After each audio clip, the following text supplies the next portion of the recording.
তোমাদেরকে কিছু কথা ভাবলাম শেয়ার করি। তো এখন আমি দোকান করছি, তোমরা হয়তো অনেকেই জানো, যারা আমার ব্লগ ফলো করো তারা দেখবেই যে আমি একটা দোকান করেছি। সেখানে আছে হচ্ছে আমার এই আইসক্রিম গাড়িটা। তো 2 থেকে 3 মাস যাবত হচ্ছে আইসক্রিমটা আমার কাছে এসছে দোকানে।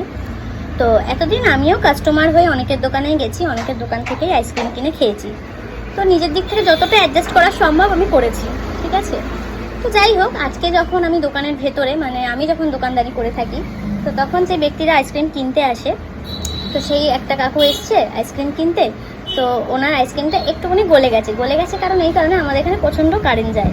আর আমি সেই মুহূর্তেই আইসক্রিমের যেহেতু ডিপ হয়ে একদম বরফের চাক হয়ে গেছিলো, তো সেইগুলো আমি কিছু ঘন্টা আগে সেটা ভেঙেছি। তাই জন্য আইসক্রিমের ফ্রিজটা বন্ধ ছিল, বন্ধ করে আমি যেহেতু আইসক্রিমের বরফগুলো চাকগুলো ভাঙছিলাম, তো সে নিতে এসছে। আমি প্রথমেই বললাম যে একটু গলা হবে, বাট তুমি বাটি আইসক্রিমটা নিয়ে যাও, ওটা অসুবিধা হবে না, ওটা ঠিকঠাক হবে।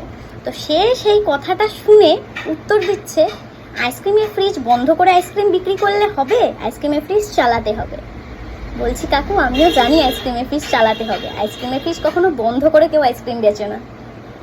এখানে কারেন্ট যাচ্ছে তো প্রথমত রয়েছে, দ্বিতীয়ত আমি ফ্রিজটা আজকে পরিষ্কার করেছি। বরফের চাকটা এতটাই জমে গেছে না, কর্নেটাগুলোর মধ্যে বরফের চাক পুরো জমে গেছে, আমি দিতে পারছিলাম না। তো সেই জন্য ওটা পরিষ্কার করেছি। তো সে এসে এমনভাবে কথাটা বললো, আইসক্রিমের ফ্রিজ বন্ধ করে আইসক্রিম বিক্রি করলে হবে।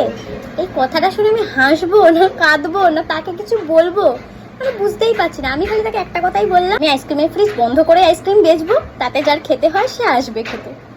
এইটুকুই জাস্ট আমি বলেছি, আর কি বলবো, বেশি কিছু বলাও যায় না। কাস্টমার কি বলবো, 5 জনের কাছে হয়তো 5 রকম বলবে। ওই মেয়েটার দোকানে গেছিলাম, মেয়েটা এরকম এরকম কথা বলে, ওর ব্যবহার ভালো নয়, কি আর বলবো। আমার এই কথাটা শুনে এত হাসি পেয়েছে। তোমাদের সাথেও কি কারোর সাথে এরকম ধরনের কিছু ঘটনা কি ঘটেছে? অবশ্যই কিন্তু জানাতে পারো।